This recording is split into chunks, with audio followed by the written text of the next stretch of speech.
crystal towers of Vexthara sparkled under three suns as ships from across the galaxy landed on the planet's surface. Once a year, leaders from over 200 different species came here for the big meeting.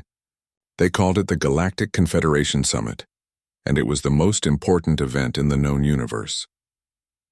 Ambassador Elena Vasquez stepped off the human transport ship and looked up at the massive buildings. Everything here was huge and shiny, built by aliens who had been traveling between stars for thousands of years. Humans had only learned how to travel faster than light 3 years ago, and they were still the new kids in this cosmic neighborhood. Elena walked through the main hall with her small team. Captain Marcus Chen stayed close beside her, his eyes watching everything. The other aliens looked at them with curious stares. Some pointed and whispered. Elena heard one group laughing as they passed by. She had gotten used to this treatment. Most aliens thought humans were primitive and backward. They called human technology crude and simple. When humans first joined the Confederation, many species had voted against letting them in. Only a few friendly aliens had spoken up for Earth. The meeting hall was enormous. Thousands of seats rose up in circles around a central speaking area. Elena found the small section marked for Earth and sat down. Around her, aliens of every shape and size filled the other seats. Some looked like giant insects, others like walking trees, and some were just floating balls of light. High Chancellor Zephyx took the center stage. He was from the Veltar Empire, one of the oldest and most powerful groups in the galaxy. The Veltar looked like tall, thin humans, but with blue skin and 4 arms. They thought they were better than everyone else because their civilization was ancient. Today we discuss the mining rights in the Outer Spiral, Chancellor Zephyx announced. His voice echoed through the hall. Several proposals have been submitted. Elena stood up when her turn came. She walked to the speaking area and activated the hologram projector. Images of asteroid fields appeared in the air above her head. The human proposal is simple, she said. We want to work together with other species. We can share the mining equipment and split the profits fairly. Our new drilling technology can reach deeper than ever before. She explained how human engineers had invented machines that could work in dangerous conditions. Other species were afraid to mine certain asteroids because they were too hot or had poisonous gases. But humans had figured out how to do it safely. When Elena finished, she walked back to her seat. She felt good about the presentation. The human proposal made sense and would help everyone. Then Chancellor Zephyx stood up again. His 4 arms moved as he talked and his blue face showed disgust. This proposal is ridiculous, he said loudly. These upstart primates have no understanding of how galactic civilization works. They have been part of our community for only 3 years. Yet they think they can teach us about mining? The hall became very quiet. Elena felt her face getting hot. Chancellor Zephyx continued his attack. Look at their history. Look at what these humans have done to their own planet. Suddenly, huge images appeared above the speaking area. They showed wars on Earth, polluted cities, and fighting between different groups of humans.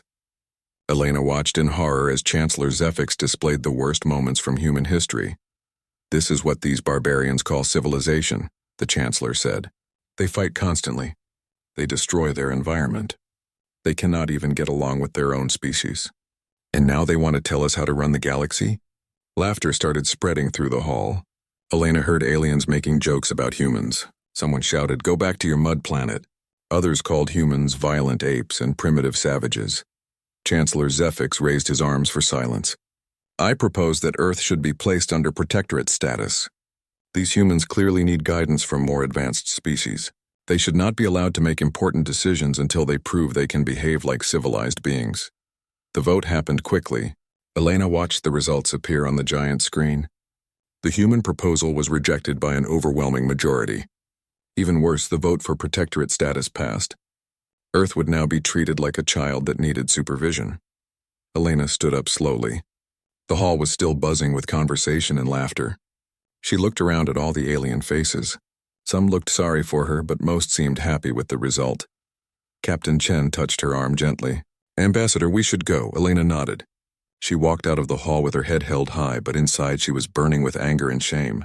Behind her, she could still hear aliens talking and laughing about the primitive humans. That night, Elena sat alone in her room on the human ship. The crystal towers of Vexthara glowed outside her window, but she barely noticed them.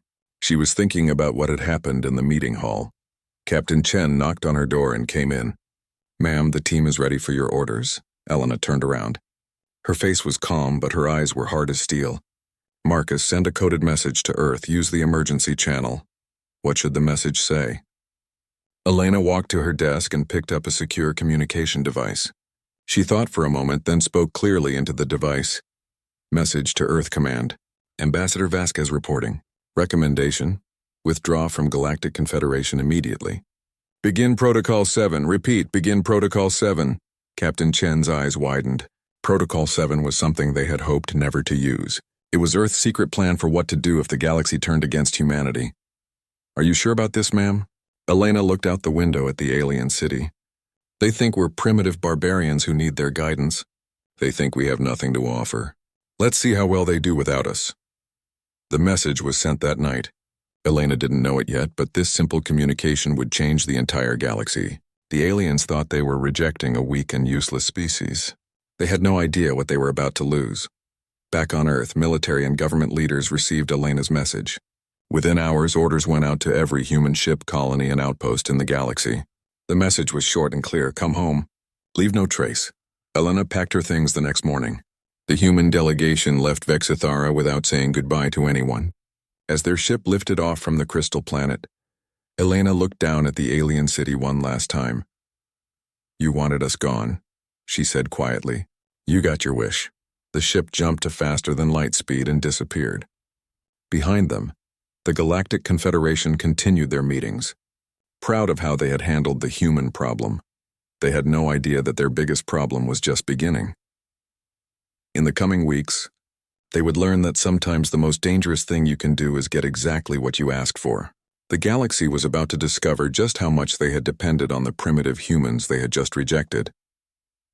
3 days after the meeting on Vexithara, strange things started happening across the galaxy. Human ships began disappearing from spaceports and trading stations. At first, nobody noticed. Humans were still new to galactic society, so their absence wasn't immediately obvious. Captain Thrix of the cargo vessel, Star Wind, was the first to realize something was wrong. He had been expecting a human freight ship to meet him at Nexus Station with a load of rare metals. The ship never showed up. "Where are the humans?" he asked the station manager. The station manager, a large creature with 6 legs and purple skin, just shrugged. "Maybe they're late. You know how unreliable these new species can be." But the human ship never came. Neither did the 3 other human vessels that were supposed to arrive that week. On the planet Thessaria Prime, Dr. Kellenth was preparing for a medical conference. She had been looking forward to meeting Dr. Sarah Kim, a human doctor who had developed new treatments for bone diseases. Dr. Kim was supposed to give a presentation about her work. The day of the conference came, but Dr. Kim wasn't there. In fact, no human doctors showed up at all. Dr. Kellenth tried to contact the Human Medical Association, but got no response. Similar scenes played out across the galaxy. Human traders stopped coming to markets. Human engineers didn't show up for work. Human scientists missed important meetings. It was as if every human in the galaxy had simply vanished. At first, most aliens didn't care. Chancellor Zephyx heard about the disappearing humans and laughed. "Good riddance," he told his advisors. "We don't need these primitive creatures anyway." The galaxy worked perfectly well before they arrived. But after 2 weeks, problems started showing up. The first crisis happened at Nexus Station, one of the busiest trading posts in the galaxy. The station's waste management system began failing. Garbage piled up in the corridors. The air recycling systems couldn't handle the load. Station Manager Vorth called an emergency meeting. "What's wrong with our waste systems?" he demanded. Chief Engineer Melprit looked embarrassed. "Well, sir, the humans redesigned our waste processing 3 months ago. They made it much more efficient. But now that they're gone, we don't know how to maintain their modifications. Can't you just change it back to the old system?" "We tried, sir, but the station population has grown too large. The old system can't handle this many people. We need the human improvements to keep working."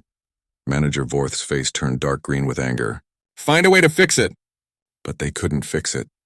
Within days, Nexus Station started smelling terrible. Traders began avoiding the station. Business dropped by half. The second crisis hit the planet Kirilla. A disease outbreak started spreading through the population. The Karillans had suffered from this disease for hundreds of years, but recently it had become much less dangerous. Dr. Vexithara, the planet's chief medical officer, tried to treat the patients the old way, but the treatments didn't work anymore. The disease seemed stronger than before. What changed? Dr. Vexithara asked her medical team. A young doctor named Kinth raised his hand nervously. Doctor, remember the human pharmaceutical company that started selling medicine here 6 months ago? They said their drugs would help our people build immunity to the disease. Yes, what about it? Well, they stopped delivering medicine 2 weeks ago. Maybe that's why people are getting sick again. Dr. Vexithara realized the horrible truth. The human medicines hadn't just treated the disease. They had been slowly making the Karillan population stronger against it. Without the human drugs, people were getting sick faster than ever before. The third crisis was the worst. The Scorpion Nebula mining operation shut down completely. This was one of the most dangerous mining sites in the galaxy, where valuable crystals grew near a black hole. The radiation and gravity made it extremely hazardous. For 2 years, only human crews had been willing to work there. Other species considered it too dangerous. The humans had used what they called crazy safety measures. Thick armor, redundant life support systems, and emergency escape pods everywhere. When the humans left, no other species wanted to take over the mining operation. The site produced 30% of the galaxy's power crystals, and now it was abandoned. Trade routes that depended on human cargo ships started failing. Deliveries that used to take days now took weeks. Some remote colonies stopped receiving supplies altogether. Food shipments became unreliable. The humans had been using what other species called primitive logistics software to plan the most efficient delivery routes. Without this system, cargo ships wandered around space trying to figure out where to go next. Chancellor Zephix called an emergency meeting of the Confederation Council. Representatives from dozens of species gathered to discuss the growing crisis. This is temporary, the Chancellor insisted. These humans were only here for 3 years. How important could they really be? Ambassador Velthera from the Centauri Collective stood up. She was one of the few who had supported human membership in the Confederation. Chancellor, with respect, I think you're wrong. My staff has been investigating the human withdrawal. And what did you find? In 3 years, humans became involved in over 200 different industries. They weren't just filling existing jobs, they were solving problems we didn't even realize we had. Chancellor Zephix waved his forearms dismissively. Impossible. We are ancient civilizations with thousands of years of experience. What could these newcomers have taught us? Ambassador Velthara activated a holographic display. Charts and graphs filled the air. The humans increased efficiency and waste management by 400%. They reduced medical costs by 60%. They improved cargo delivery times by 300%. And they did all this while working in conditions that other species couldn't handle. The council chamber became very quiet. Representatives looked at the data with growing alarm. There's more. Ambassador Velthera continued. The humans weren't just working on current problems. They were researching future challenges. They had teams working on stellar collapse prediction, genetic therapy for aging populations, and long-range threat detection. Long-range threat detection? Asked Counselor Mithran. What kind of threats? We don't know. The humans took all their research with them when they left. Chancellor Zephix's blue face was getting darker. This is ridiculous. We can solve these problems ourselves. We just need time to adapt. But privately, the Chancellor was worried. That night, he reviewed intelligence reports about the human withdrawal. The reports were disturbing. Human colonies had become completely self-sufficient almost overnight. They weren't trading with anyone. They weren't asking for help. They weren't even answering communication attempts. It was like they had written off the entire galaxy. The most troubling thing was how organized the withdrawal had been. Every human in the galaxy had left at the same time, following the same plan. This wasn't an emotional reaction. It was a carefully prepared strategy. Chancellor Zephix realized that the humans had been ready for this. They had planned for the possibility that the galaxy would reject them. And when it happened, they had simply activated their backup plan and walked away. For the first time since the meeting on Vexithara, Chancellor Zephix felt afraid. He had dismissed the humans as primitive and emotional, but their response had been cold, calculated, and perfectly executed. The galaxy was starting to fall apart, and the humans didn't seem to care at all. 3 months after the humans disappeared, the galaxy was in chaos. What started as small problems had grown into a complete disaster. Supply chains were breaking down everywhere. Colonies were running out of food and medicine. Some space stations had to be evacuated. The worst crisis hit Kepler Station, a massive space city that housed over 2 million people. The station had been built by the Veltar Empire 500 years ago, designed to support 500,000 residents. But over time, more and more people had moved there. Station Commander Thylex was having the worst day of his life. Red warning lights flashed across his control room as emergency alarms blared. "Commander!" shouted his chief engineer, running into the room. "The life support systems are failing. We're losing air recycling in sections 7 through 12. "What's wrong with them?" Commander Thylex demanded. "Sir, the humans modified our environmental system 6 months ago. They said the original Veltar design couldn't handle our current population. They installed new air processors and waste recyclers." Commander Thylex felt his blood run cold. "Can't we switch back to the original systems?" "We tried, sir, but we have 4 times more people now than the station was designed for. The old systems can't support this many residents. Without the human modifications, we'll run out of breathable air in 2 days." Commander Thylex had no choice. He ordered an emergency evacuation. Over the next 48 hours, 2 million people had to leave their homes and businesses. Hundreds of ships carried refugees to other stations and planets. The evacuation made galactic news. For the first time, everyone understood that the primitive human engineering had been the only thing keeping Kepler Station alive. The economic crisis was getting worse every day.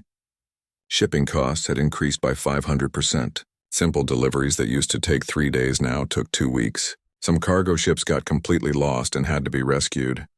Captain Blix had been flying cargo ships for 30 years, but he had never seen anything like this. His ship was supposed to deliver medical supplies to 12 different planets. Before the humans left, the trip would have taken 8 days.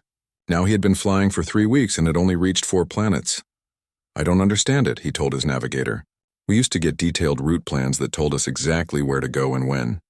Now we have to figure everything out ourselves." His navigator, a young Thylorian named Kess, looked frustrated.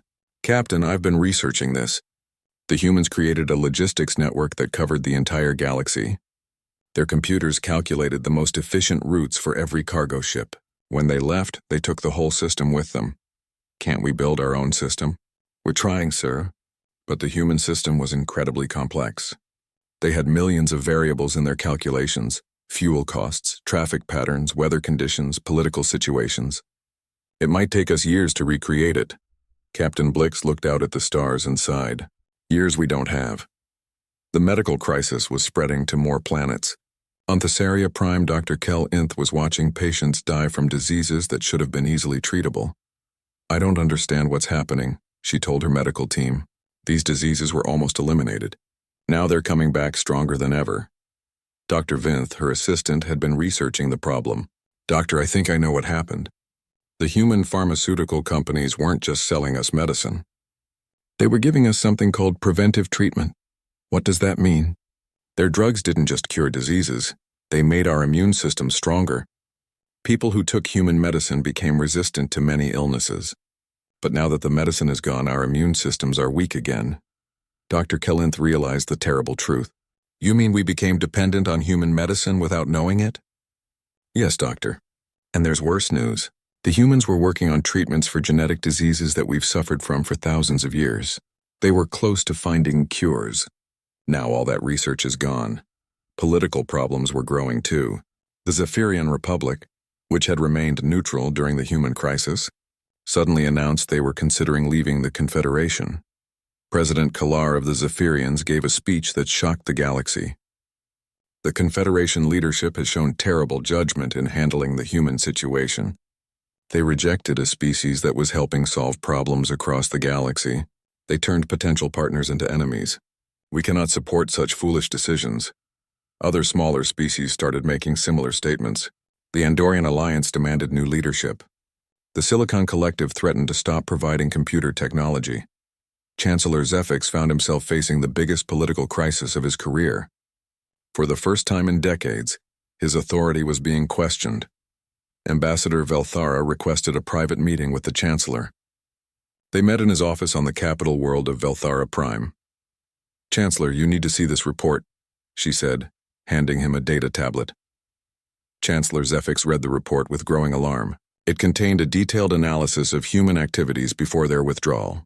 "This can't be right," he said. "According to this, the humans were working on problems that won't affect us for decades." "It's all verified, Chancellor." The humans had teams working on stellar collapse prediction.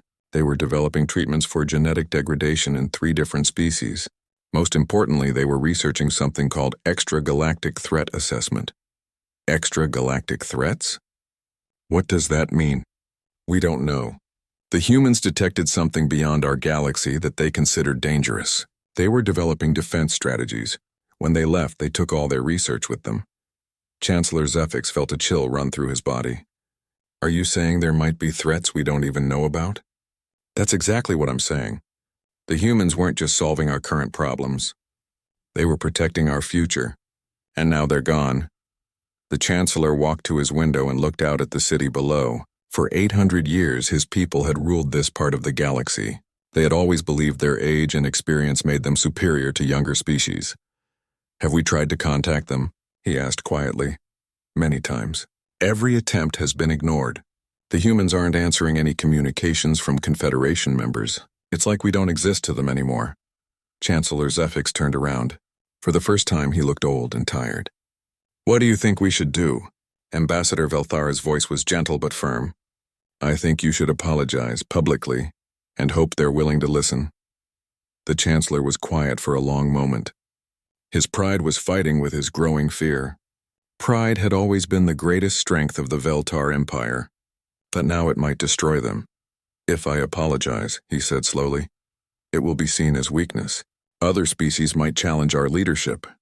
Chancellor, our leadership is already being challenged. The galaxy is falling apart. If we don't act soon, there won't be anything left to lead." That night, Chancellor Zefix stood alone on his balcony looking up at the stars. Somewhere out there, humans were living their lives without any help from the galaxy. They had become self-sufficient in just a few months. He thought about the insults he had thrown at them. He had called them primitive barbarians who needed guidance, but their response to rejection had been swift, organized, and devastating. They had walked away from the galaxy like it meant nothing to them. For the first time in his long life, Chancellor Zefix wondered if he had made a terrible mistake. 6 months had passed since the humans vanished, and the Galactic Confederation was dying. Half the member species were threatening to leave. Trade had collapsed. Colonies were starving. What had once been the greatest civilization in the galaxy was falling apart. Dr. Mithran, the Confederation's top scientist, was leading a desperate research project. Her team was trying to understand how humans had solved so many problems so quickly. They were studying abandoned human facilities, hoping to recreate human technology. What they found shocked them. "This is impossible," Dr. Mithran said, staring at her computer screen. She was in an abandoned human research station near the Galactic Rim. Her team had been going through human computers and files for weeks. "What did you find?" asked her assistant, Dr. Keylor. "The humans weren't just working on current problems. Look at this." Dr. Mithran pulled up a holographic display. They had research teams working on the Rigel star system. What's special about Rigel?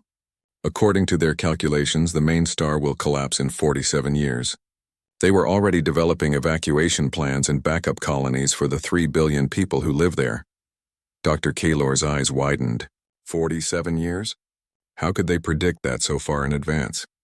That's not the strangest part. Dr. Mithran opened another file. They were working on genetic therapy for the Thylorian aging disease. That disease won't start affecting the population for another 30 years. How did they know about future genetic problems? I don't know. But there's more. Dr. Mithran's voice was getting more excited and frightened at the same time. They had a whole department working on something called Project Watchman. It was completely classified. Dr. Keylor leaned closer to the screen. What was Project Watchman? From what I can tell, they were monitoring the space between galaxies. They detected something moving toward us from the void. Something big.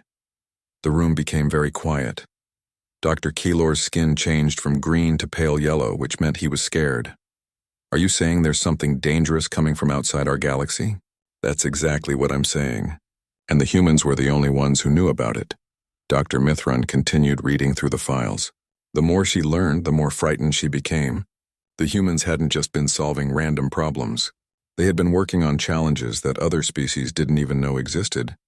They had identified 17 different future crises and were developing solutions for all of them. They had mapped disease patterns that wouldn't emerge for decades.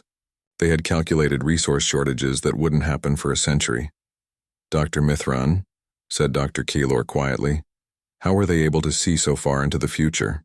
I think it's how they think, she replied. We focus on perfecting what we already know. They focus on preparing for what might happen. We solve today's problems. They prevent tomorrow's disasters. That evening, Dr. Mithran sent an emergency report to the Confederation Council. She marked it as top secret and urgent. The next day, she presented her findings to Chancellor Zephyx and the other leaders. The meeting was held in the highest security room on Velthara Prime. What you're telling us sounds impossible, said Chancellor Zephyx after hearing the report. I thought so too, Dr. Mithran replied. But I verified everything. The humans were protecting us from threats we never imagined.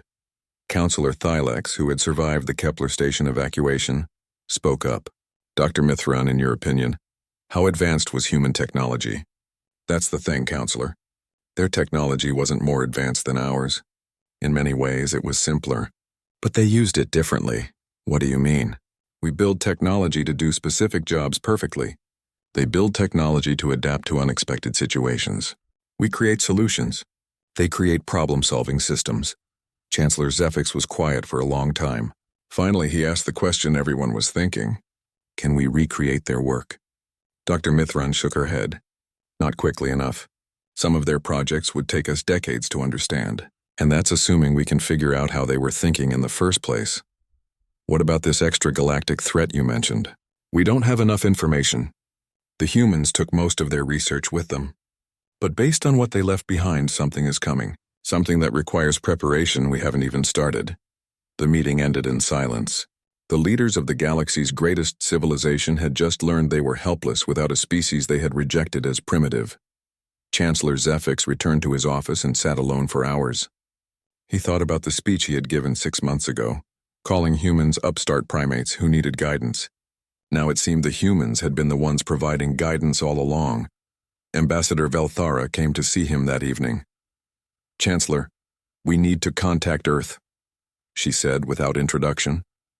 I know, but they won't talk to us. We've tried dozens of times. Then we need to try harder. Send a personal message from you directly to their leadership.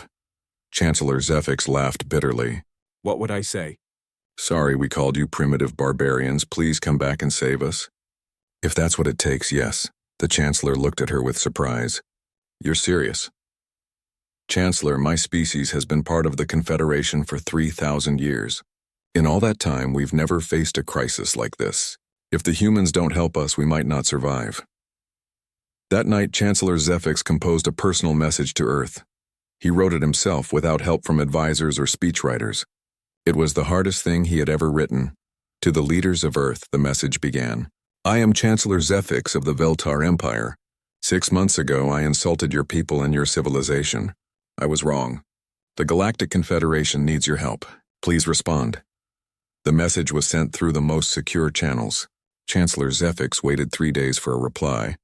When the response came, it was only one word. No. The rejection hit harder than any military defeat. The humans weren't angry or demanding.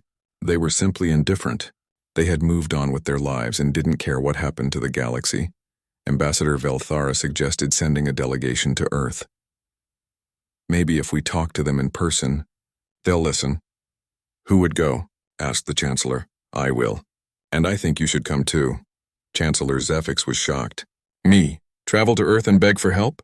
Chancellor, pride got us into this situation. Maybe humility can get us out. Before Chancellor Zephyx could decide, another crisis erupted. The automated defense systems in the galactic core suddenly activated. Ancient weapons built by a long-dead civilization came online and started threatening inhabited planets.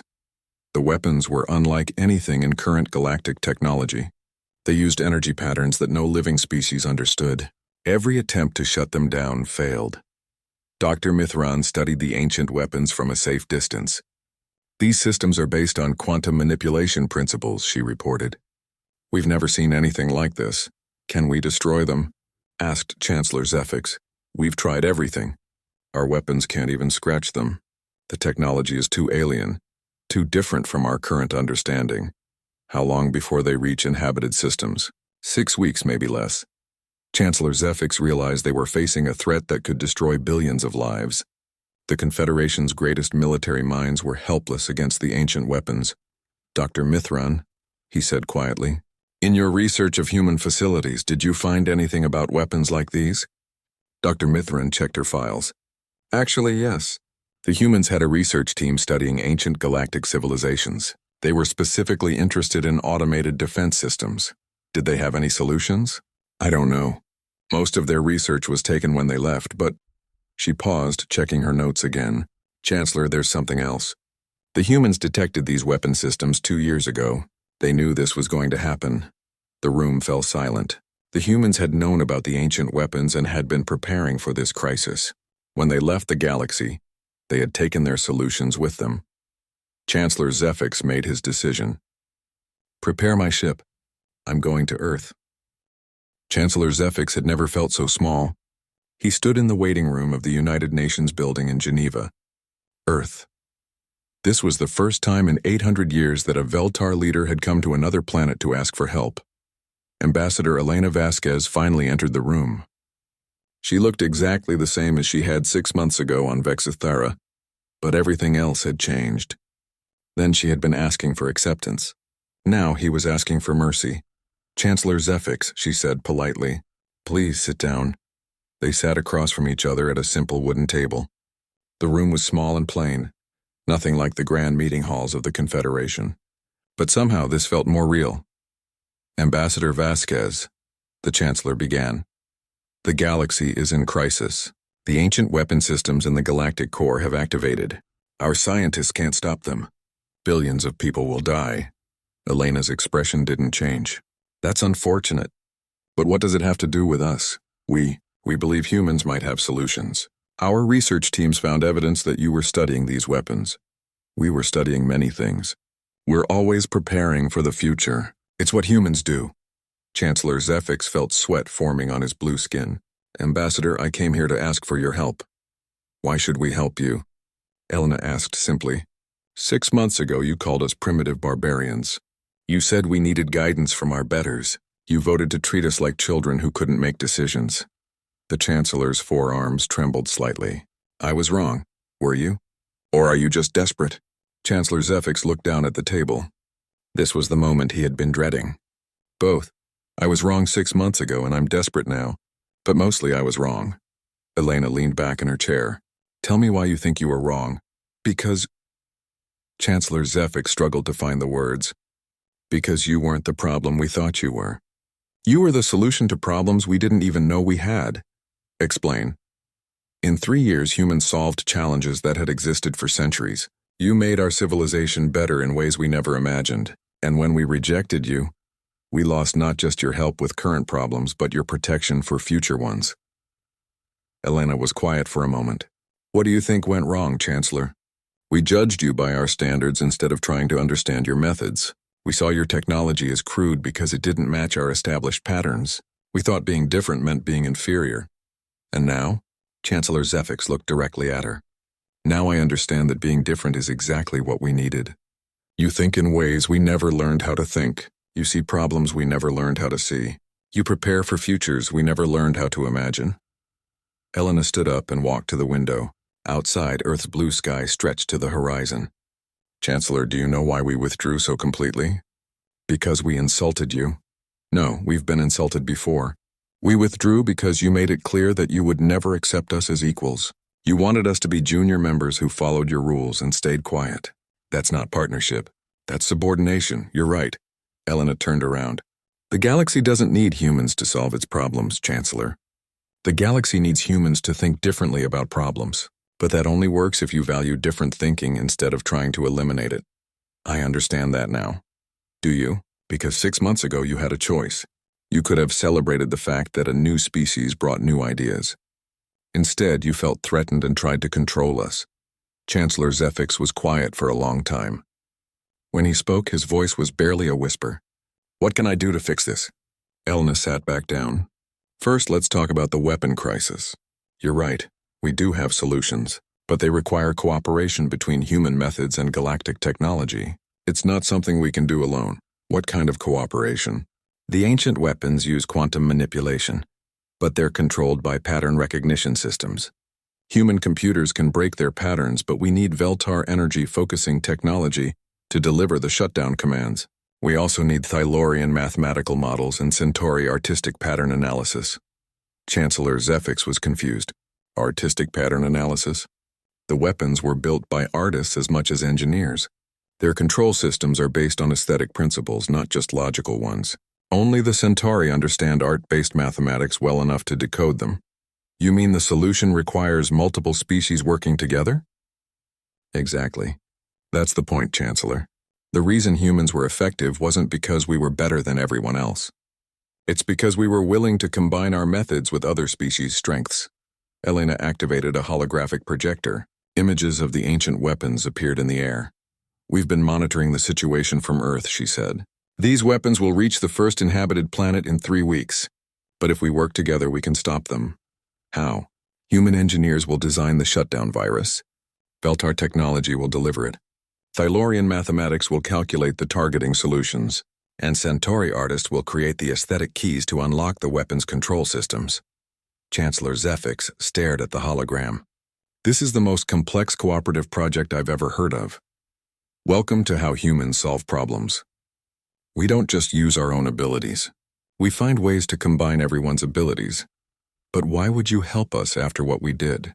Elena smiled for the first time since he arrived. "Because that's also what humans do.